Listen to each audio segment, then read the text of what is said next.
오늘 말씀의 제목은 생각은 결과를 낳습니다 라는 제목입니다. 이미 오늘의 주제는 이 제목에서 나오는 것 같습니다.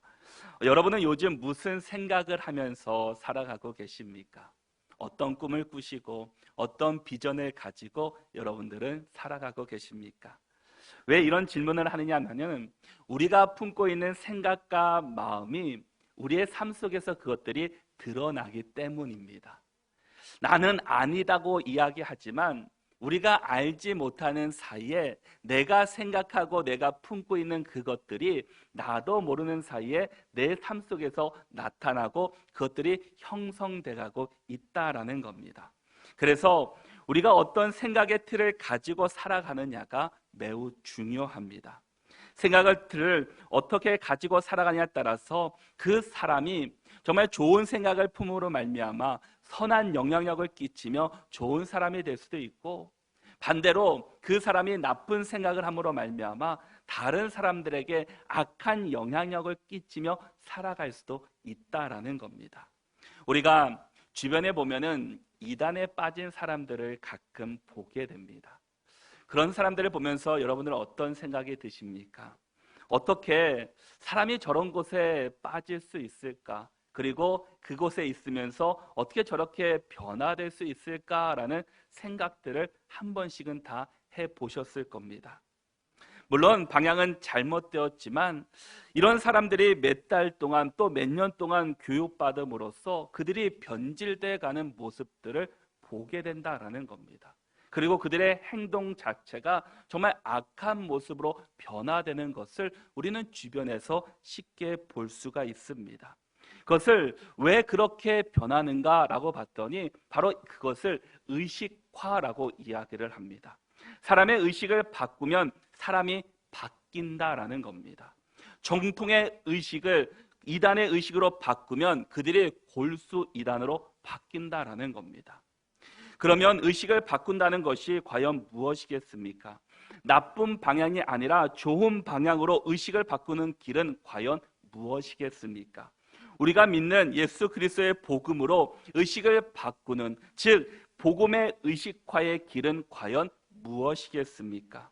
복음 의식화는 복음으로 사람을 근본적으로 바꾸는 것을 이야기를 합니다. 이단은 잘못된 진리로 사람을 몇 개월 또 몇 년 동안 교육함으로써 그 사람을 바꾸는데, 왜 교회는 늘 복음이 선포되고 또 여러분들도 수십 년간 복음으로 듣고 또 구원의 은혜를 감격하면서 은혜 가운데 살아가고 있는데 과연 왜 우리는 바뀌지 못하는 것일까? 왜 우리는 변화되지를 못하는 것일까라는 우리는 생각을 하게 됩니다.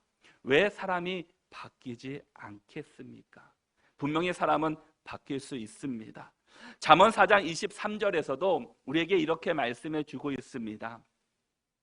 모든 지킬 만한 것 중에 더욱 내 마음을 지키라. 생명의 근원이 이에서 남이니라 라고 말씀합니다. 모든 지킬 만한 것 중에 더욱 우리의 마음, 생각을 지키라라는 겁니다. 왜냐? 여기에서 생명의 근원이 시작되기 때문이다라는 겁니다. 세상의 지혜의 왕이라고 부르는 솔로몬, 또 지혜의 서신이라고 부르는 잠언은 내 마음을 지키라라고 우리에게 말씀해 주고 있습니다. 우리의 마음을 어떻게 지키냐에 따라서 우리의 삶이 달라질 수 있기 때문입니다. 모든 사람들은 자신만의 생각의 틀을 가지면서 우리가 살아가게 됩니다. 이것을 우리는 신념, 전제, 가치관, 세계관이라고 부르기도 합니다.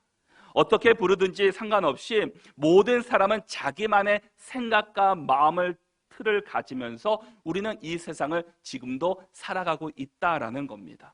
그 상황을 바라보면서 또 그 세상을 바라보면서 우리는 살아가고 있습니다. 그런데 생각의 틀에는 두 가지의 특징이 있다고 합니다. 첫 번째는 내 생각의 틀이 어떤지 스스로 판단하기가 어렵다라는 겁니다. 우리 스스로가 내가 생각하고 있는 틀이 어떤지를 스스로가 판단하지 못하고 있다라는 겁니다. 이것은 오랜 기간 동안 형성되었기 때문에 내 안에 형성되어 있던 것, 완벽하게 그것들이 우리의 삶 가운데 침투해 있기 때문입니다. 마치 안경을 오래 쓴 사람들은 어떻습니까? 어떤 순간에는 내가 안경을 쓰고 있는 것을 착각할 때가 있습니다. 그래서 가끔 보면 어떤 사람은 안경을 쓴 채로 씻는 사람들, 세수를 하는 사람들도 있는 것을 보게 됩니다. 이것처럼 안경을 오래 쓴 사람은 내가 때때로는 그 착용하고 있다는 것을 깜빡하면서 살아간다라는 겁니다. 마찬가지로 생각의 틀이 너무나도 나에게 익숙한 틀이기 때문에 이것이 실제로 어떤 기준의 근거가 되었는지 인식하지도 못한 채 우리가 살아가고 있다라는 겁니다. 나 자신을 객관적으로 보는 것이 참 어려운 일이다라는 겁니다. 내 생각의 틀을 객관적으로 인식하는 것은 훨씬 더 어려운 일일 것입니다. 또한 두 번째는 내 생각의 틀을 바꾸는 것도 참 힘든 일이다라는 겁니다. 생각의 틀이 형성되는 데는 단순히 얼마간이 아니라 수십 년을 통해서 우리의 생각의 틀이 완성됐기 때문입니다. 감동적인 설교 한 편을 듣는다고 해서, 우리가 부흥회를 가서 큰 은혜를 받는다고 해서 우리의 생각의 틀이 확 바뀌는 것은 결코 아니다라는 겁니다. 이것을 변화시키기 위해서는 매우 의식적이로 또 의도적인 노력들이 필요하다라는 겁니다. 생각의 틀이 아주 체계적으로 형성되었기 때문에 이것이 변화되기 위해서는 체계적인 변화가 전제되어야 한다라는 겁니다. 내 생각을 바꾸고자 하는 의지가 우리 안에 있어야 한다라는 겁니다.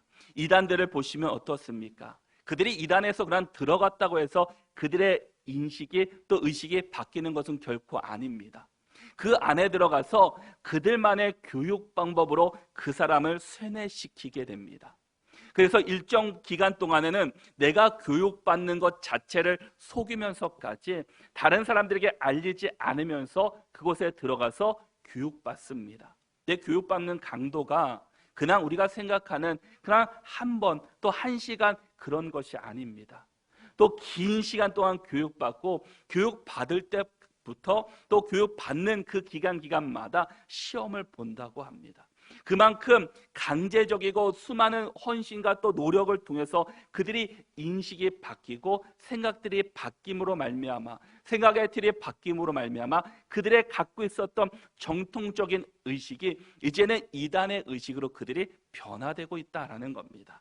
잠언 23장 7절의 말씀에서도 대저 그 마음의 생각이 어떠하며 그 위인도 그러한지 그가 내게 먹고 마시라 할지라도 그의 마음은 너와 함께하지 아니함이라 라고 말씀합니다.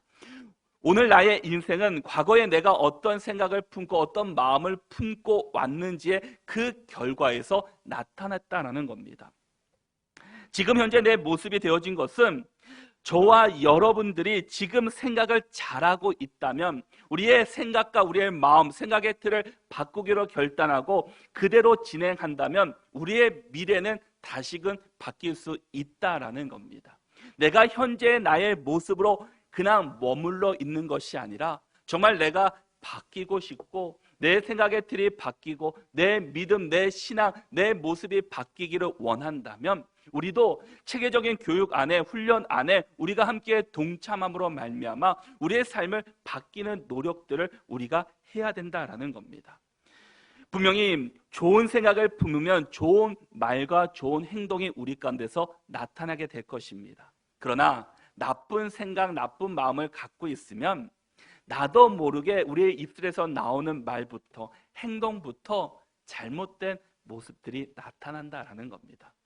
우리가 한번 생각해 보십시오. 여러분들이 참 기분이 좋을 때 다른 사람들을 대하는 태도와 내가 정말 기분이 너무 상했습니다. 마음이 너무나 아픕니다. 그래서 정말 나쁜 생각, 짜증이 화가 막 나 있을 때 다른 사람을 대하는 태도가 어떻습니까? 똑같은 사람은 거의 없을 겁니다. 그 마음을 푸는 상태에 따라서 대하는 태도가 다르다라는 겁니다. 오늘 말씀을 통해서 우리 자신의 모습을 다시 한번 점검할 수 있기를 바랍니다. 그리고 우리의 생각을 주님의 뜻에 합당한 삶을 이루어갈 수 있도록 우리가 기도하고 또한 믿음으로 나가야 할 것입니다. 우리가 어떤 생각을 품고 있는지를 다른 사람은 알 수 없습니다. 저도 지금 여러분들이 어떤 생각을 품고 있는지는 알 수는 없습니다. 또한 여러분들이 제가 어떤 생각을 품고 있는지도 여러분들은 알 수 없습니다. 그러나 단지 생각해 볼 수 있는 것은 그의 말과 그의 행동을 통해서 그것들이 나타나게 된다라는 겁니다.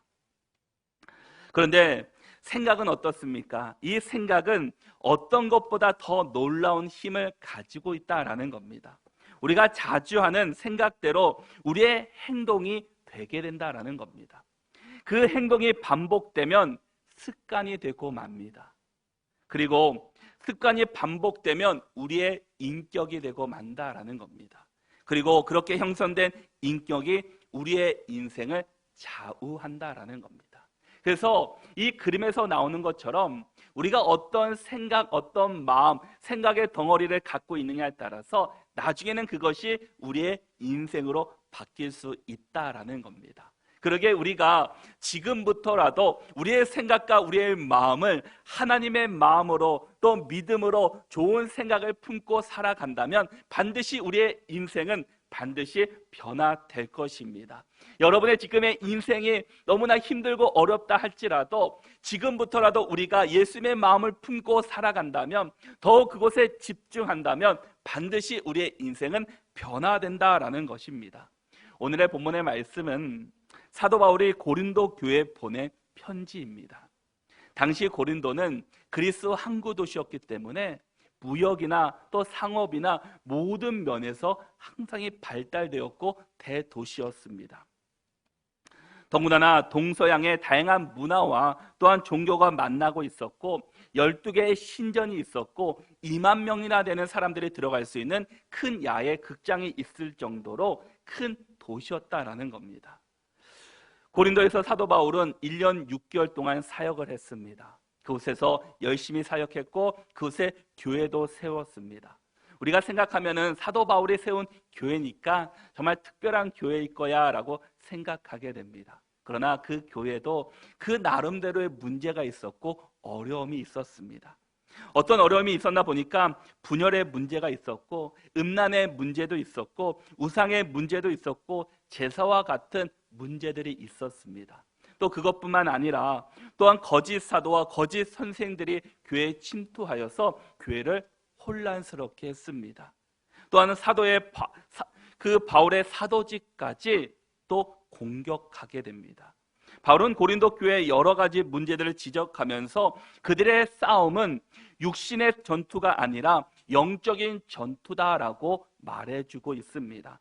본문 3절의 말씀을 보시면 우리가 육신으로 행하나 육신에 따라 싸우지 아니하노니라고 말씀하고 있습니다. 육신으로 행하나 육신에 따라 싸우지 않는다라는 것입니다.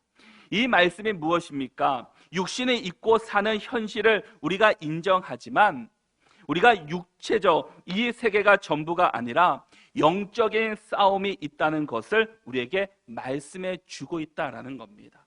이 세계가 육의 세계뿐만 아니라 영의 세계도 반드시 있다라는 것을 말해주고 있다라는 겁니다.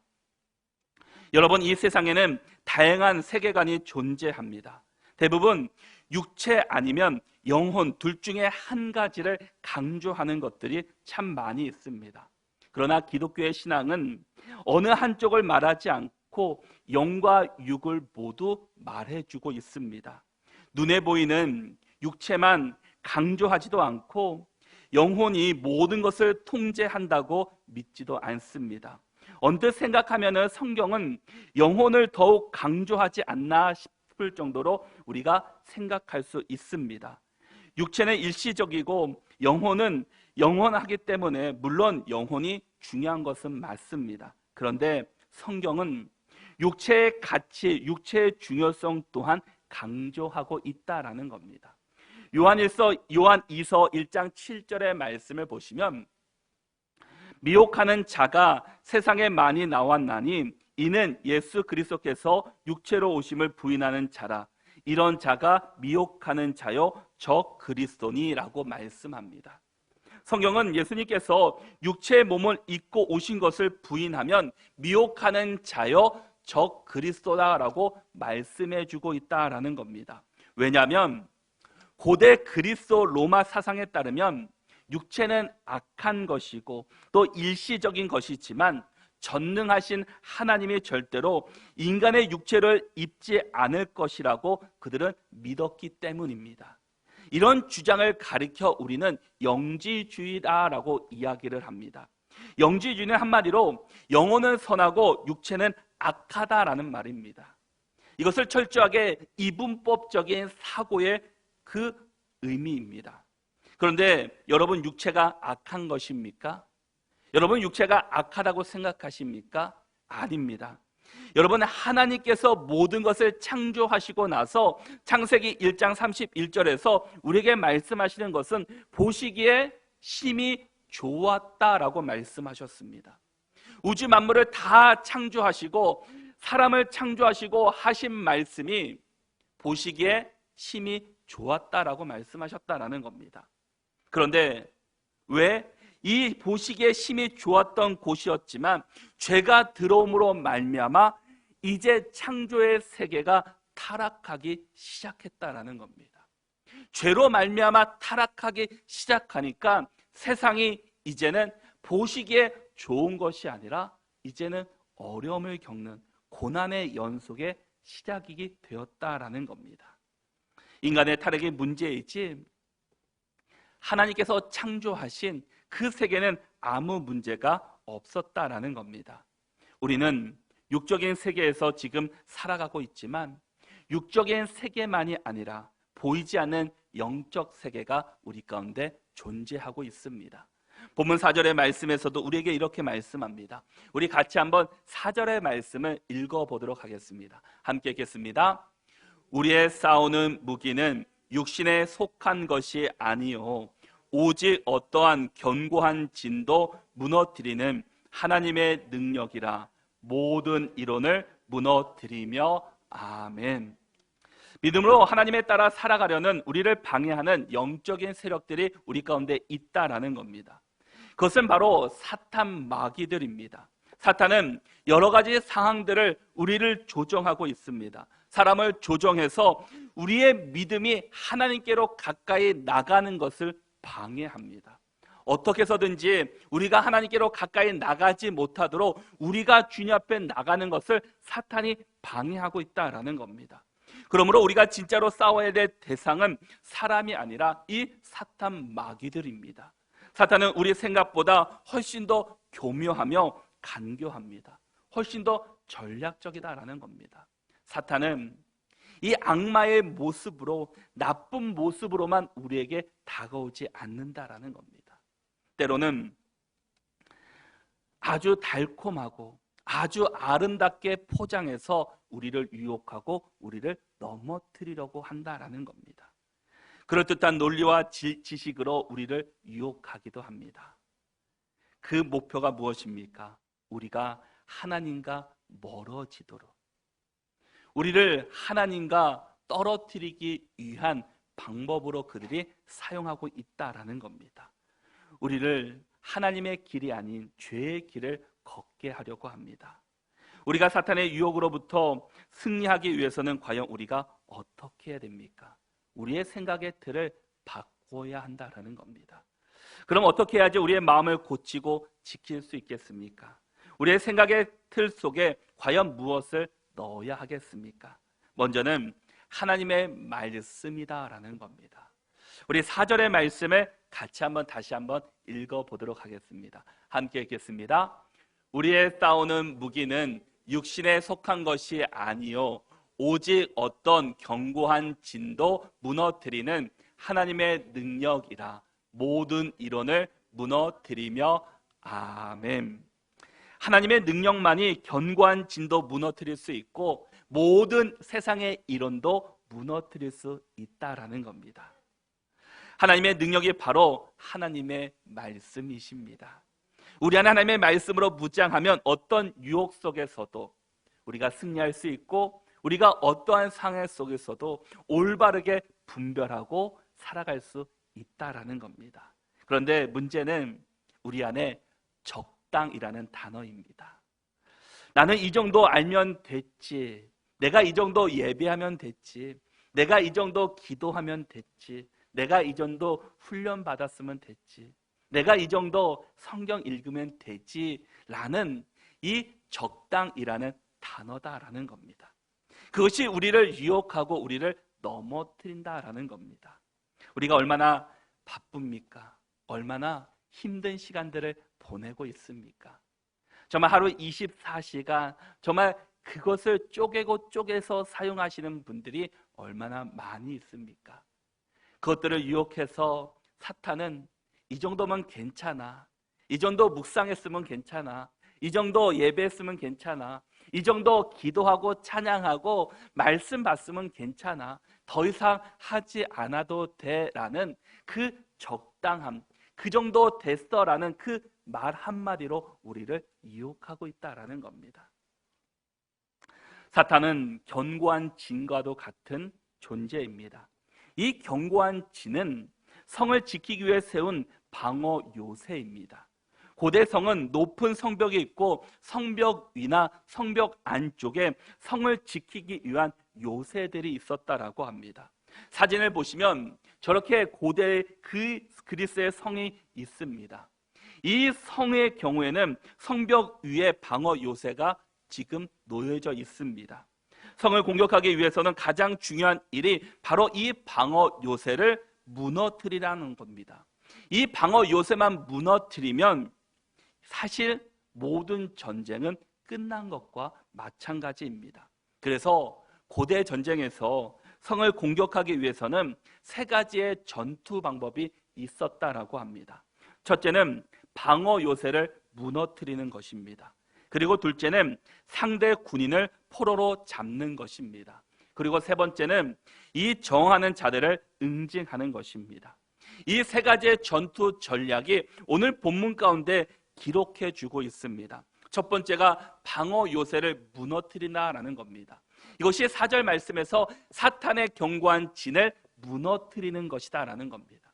그리고 두 번째가 상대의 그 군사들을 포로로 잡는 것입니다. 이것이 5절 말씀에서 생각을 사로잡아 그리스도께 복종시키는 것이다라는 겁니다.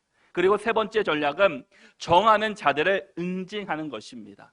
그것을 오늘 본문 6절의 말씀에서는 모든 복종하지 않는 것을 벌하신다라고 말씀해 주고 있다라는 겁니다.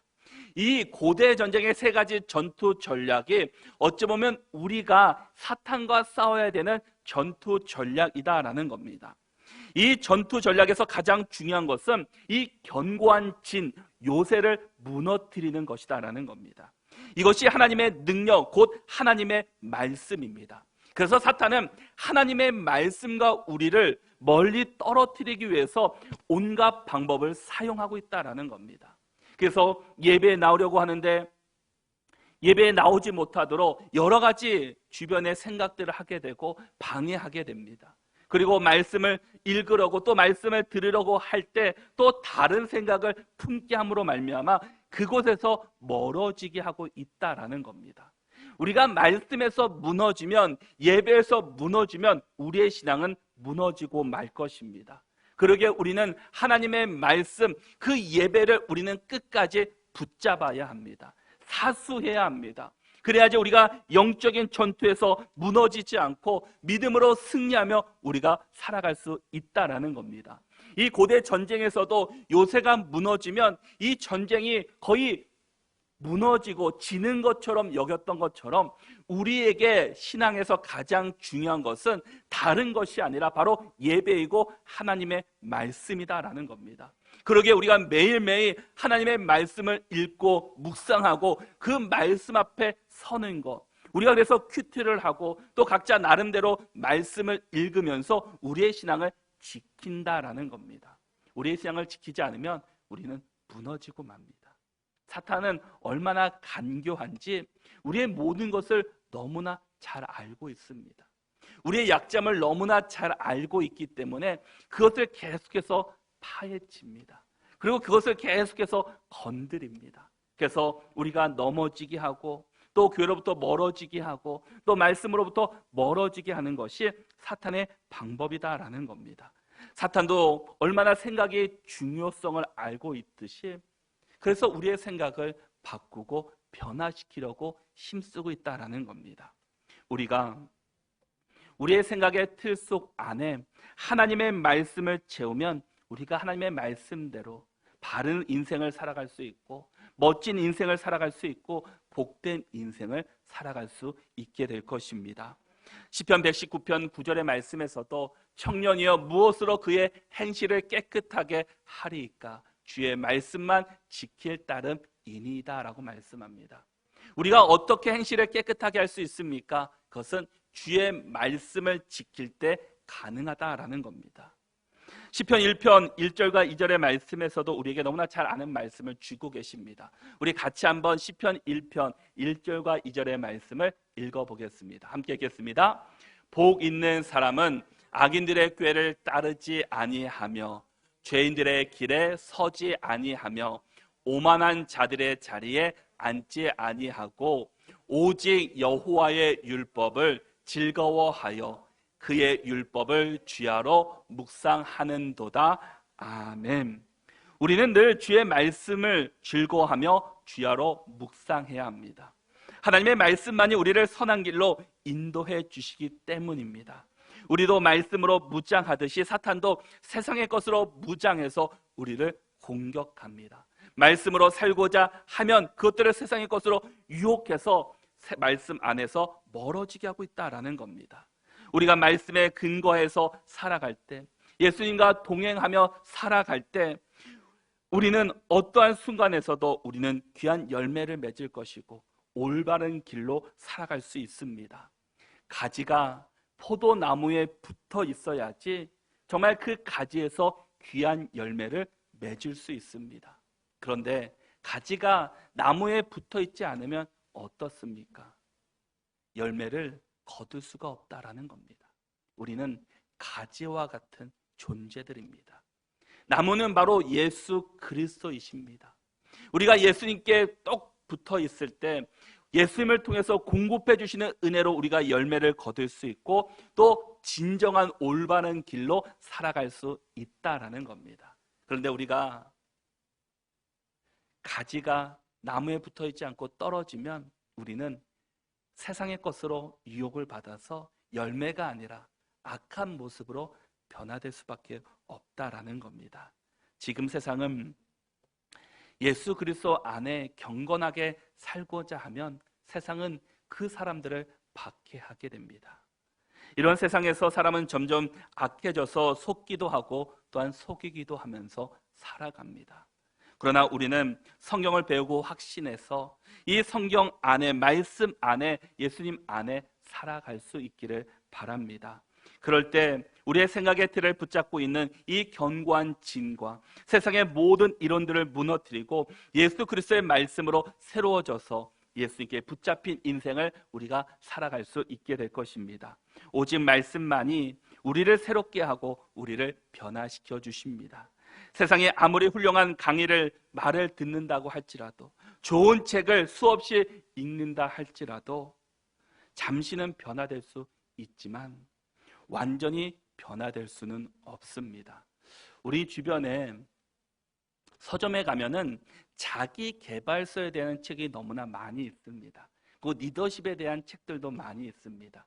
그 책을 읽으면서 참 좋은 말들도 많이 있습니다. 아, 이것을 지키면 참 좋겠구나라는 것도 있습니다. 그런데 중요한 것은 거기에는 하나님의 말씀이 없다라는 겁니다. 하나님의 말씀으로 온전한 기틀을 세우고 기초를 든든히 세운 사람이 그런 책을 읽으면 도움이 많이 될 수 있습니다. 그러나 하나님의 말씀으로 견고하지 않는데, 말씀의 기초를 세우지 않는데 그런 책을 읽게 된다면 우리가 변질된다라는 겁니다.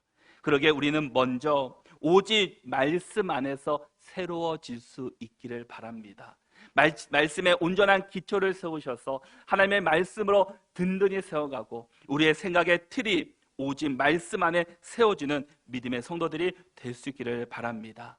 기독교 신앙은 지난 2000년과 엄청난 공격을 받아왔습니다. 특별히 계몽주의 이후에 거의 300년 동안 수많은 철학자들과 사상가들이 이 기독교 신앙을 반박하기 위해서, 무너뜨리기 위해서 수많은 노력들을 했습니다. 그러나 무너지지 않았습니다. 왜 그러겠습니까? 이 하나님의 말씀에는 오류가 없기 때문입니다. 모순도 없고 거짓도 없었기 때문입니다. 만약 그 하나님의 말씀에 거짓이 있고 모순이 있고 잘못된 부분들이 있었다면 이 하나님의 말씀이 지금까지 유지되지 못했을 것입니다. 이미 파괴되고 말았을 겁니다. 그러나 이 하나님의 말씀이 얼마나 진리이고 완벽하면 지금까지도 이 말씀이, 성경이 유지되었고 많은 사람들에게 유익이 되고 사람을 변화시키는 하나님의 말씀이 되겠습니까? 여러분이 우리의 생각과 마음을 하나님의 말씀에 고정시킬 수 있기를 바랍니다. 그래서 말씀으로 새로워지고 말씀으로 다시 한번 거듭날 수 있는 저와 여러분들이 되시기를 바랍니다. 두 번째는 하나님의 권위 앞에 순종해야 된다라는 겁니다. 우리 5절의 말씀을 같이 한번 읽어보도록 하겠습니다. 5절 말씀 함께 읽겠습니다. 하나님 아는 것을 대적하여 높아진 것을 다 무너뜨리고 모든 생각을 사로잡아 그리스도에게 복종하게 하니 아멘. 진정한 행복과 이 진정한 소망으로 우리를 인도하시는 하나님의 권위 앞에, 진리 앞에 우리는 복종하며 순종해야 합니다. 세상의 헛된 이론과 교만한 사상을 무너뜨리려는 모든 생각들을 사로잡아서 하나님 앞에, 권위 앞에 우리를 가져와야 합니다. 사탄은 우리의 생각을 사로잡아서 우리를 통치하려고 하고 있습니다. 그러므로 우리의 생각을 그리스도께로 가져갈 때 우리가 영적인 전쟁에서 승리할 수 있고 또한 우리의 삶이 하나님 중심으로 믿음으로 살아갈 수 있게 됩니다. 우리가 하나님의 말씀 앞에, 하나님의 모든 권위 앞에 복종하고 순종할 수 있기를 바랍니다. 사탄은 우리가 하나님 앞으로 나가는 것을 얼마나 싫어합니까? 어떻게 해서든지 우리의 길을 막고 있습니다. 그리고 하나님의 권위 앞에 복종하지 못하도록, 순종하지 못하도록 우리를 붙잡아 주고 있습니다. 세상의 것이 더 좋다고, 세상의 진리가 더 뛰어나다고, 옛날 책인데, 옛날 말씀인데 지금하고 무슨 적용이 되겠냐고 우리를 유혹하고 있습니다. 그러나 여러분들 말씀을 읽어보시고 묵상하시면서 다 알고 있지 않습니까? 이전에도 계시고 지금도 계시고 앞으로도 이 말씀이 변하지 않고 우리 삶 가운데 얼마나 유익이 되고 우리를 변화시키는 말씀인지, 우리가 예전에 만났던 하나님, 그 하나님이 옛날에 만났다고 해서 멈춘 것이 아니라 지금도 말씀을 볼 때마다 새로운 생각을 주시고 새로운 마음을 주시고 새롭게 나갈 수 있는 은혜를 주시는 것이 바로 하나님의 말씀이었다라는 겁니다. 우리가 우리의 생각과 우리의 마음을 변화시키기 위해서는 진리로 거짓을 이겨야 합니다. 우리 안에 있는 거짓된 진리를 없애는 것이 아니라 오히려 참된 진리로 채워가야 한다라는 겁니다. 참된 진리로 우리를 채워갈 때 악한 것들이 우리 안에서 물러날 수 있고 새로운 것으로 우리가 거듭날 수 있다라는 겁니다. 여러분들이 은혜 받았을 때 그 전의 모습과 그 후의 삶이 어떻게 되었습니까? 우리가 은혜 받기 전에는, 하나님 만나기 전에는 얼마나 악한 모습으로 살아갔습니까? 그런데 주님을 만나고 나서부터는 우리의 삶이 바뀌는 것을 우리가 보게 됩니다. 그전에는 정말 내가 스스로 바뀌고 싶었고 변화되고 싶었지만 바뀌지 않았던 그들이 주의 말씀으로, 주의 은혜로 바뀌는 모습들을 우리 주변에서는 너무나 많이 보았다라는 겁니다. 우리의 생각의 틀을 바꾸기 위해서는 먼저 하나님의 진리의 말씀 앞에 철저히 서야 하고 또 하나님의 말씀이 아닌 다른 것으로는 우리의 생각을 바꿀 수 없게 됩니다. 예배와 훈련을 통해서 또 우리는 반드시 변화됩니다. 하나님의 말씀 앞에, 진리 앞에, 권위 앞에 순종할 때 우리는 반드시 변화될 것입니다. 우리의 생각이 반드시 때가 되면 우리의 결과를 낳습니다. 지금의 생각이, 지금의 마음이 추후에 그것을 통해서 우리의 결과가 낳는다라는 겁니다. 우리의 모든 결과는 우리의 생각을 통해서 이루어지는 것을 기억할 수 있기를 바랍니다. 세상의 생각으로 가득 찬 사람은 세상의 모습으로 나타날 수밖에 없습니다. 그러나 하나님의 말씀과 생각으로 가득한 사람은 반드시 하나님의 모습이 그들을 통해서 나타나게 될 것입니다. 여러분들은 무슨 모습으로 나타나기를 원하십니까? 세상의 모습으로, 마귀의 모습으로 나타나기를 원하십니까? 아니면 하나님의 모습, 하나님의 나라를 세우는 일에 쓰임받는 인생으로 나타나기를 원하십니까? 우리 모든 성도들이 세상의 가치가 아니라 하나님의 말씀의 가치를 두고 하나님의 권위에 순종해서 우리 모든 성도들이 하나님의 나라를 위해서 쓰임받고 하나님의 그 영광을 위해서 쓰임받는 귀한 그 복된 믿음의 성도들이 되시기를 바랍니다. 그래서 우리 모두가 우리의 마음과 우리의 생각을 하나님의 마음과 하나님의 말씀으로 새로워져서 시간이 지나면서 우리를 통해서 예수 그리스도가 증거되고 하나님이 나타나고 복음이 나타나는 믿음의 성도들이 다 되시기를 바랍니다.